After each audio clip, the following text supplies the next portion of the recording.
Ancient texts describe an era when an entire ocean was swallowed in a single breath, to expose a hidden race of demons lurking in the lightless depths of the sea. The gods turned to a lone sage who simply drank the waters dry. When the rising peaks of the Vindhya Mountains grew so high they blocked the path of the sun and moon, he forced the range to bow. By his command alone, the massive stone ridges lowered themselves to the earth, permanently altering the geography of the subcontinent.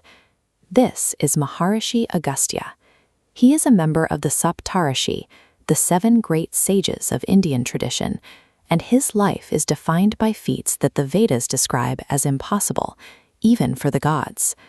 I'm Pawan Thakur of Thakur Property Consultancy. We are exploring the life of a forest-dwelling ascetic whose spiritual discipline gave him the authority to reshape the physical world. In Vedic tradition, these universe-altering miracles are the direct, visible manifestation of a lineage and a lifetime of rigorous internal mastery. Agastya's lineage traces back to a massive spiritual offering performed by the gods Mitra and Varuna. During this massive yajna, the beautiful celestial nymph Urvashi appeared, triggering a truly miraculous event that led to the sage's birth. Born from a mud pitcher alongside his twin Vashista, he became known as Kumbhaja. The vessel served as a womb for a child destined to become a massively influential scholar. He grew up as a strict Brahmin, rejecting the comforts of society for a strict yogic lifestyle and a path of profound, self-directed education in the deep forest. His output remains a cornerstone of Indian thought. Agastya authored foundational hymns in the Rig Veda, specifically sections 1.165 to 1.191. He taught his students to master the complex spiritual messages recorded in these manuscripts, ensuring his insights were passed down. The immense power Agastya wielded was the natural result of a mind that had fully mastered the absolute foundational structures of the universe.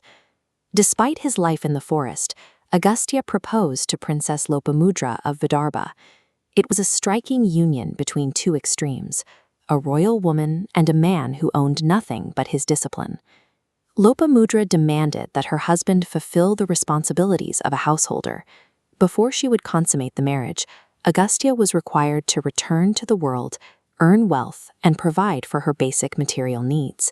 They had a son, Dridasyu, a child so attuned to his father's work that he was said to have recited Vedic hymns from the moment he was born. This mastery of worldly duty, or dharma, gave Agastya a specific kind of authority. It was this balance of material and spiritual standing that eventually allowed him to defeat the murderous demons Vatapi and Ilwala. His life demonstrates that true power is not found in isolation, but in the perfect balance between austere discipline and the responsibilities of material life. According to the Skanda Purana, the world gathered in the Himalayas for the wedding of Shiva and Parvati. The sheer weight of the attendees caused the earth itself to physically tilt. To restore the equilibrium of the world, Shiva commanded Agastya to move to the south, serving as a singular counterweight to the massive assembly in the mountains. He settled in the Pothigai hills of modern-day Tamil Nadu, establishing a hermitage that would become the epicenter of a new cultural era. Here, Agastya is credited with inventing the grammar of the Tamil language and heading the first Tamil Sangam. He became the first Siddhar, recording the mystic traditions that still define the South's spiritual identity. By migrating south and formalizing the Tamil language, Agastya functioned as a bridge. He ensured that the intellectual wealth of two distant regions was held in a stable, productive balance. His unifying legacy continued through texts like the Agastya Samhita, which focused deeply on the shared worship of Rama, Sita, and Hanuman. Agastya stands as a rare point of convergence, a figure who authored foundational texts in two distinct languages and reconciled the life of a forest ascetic with the duties of a father and husband.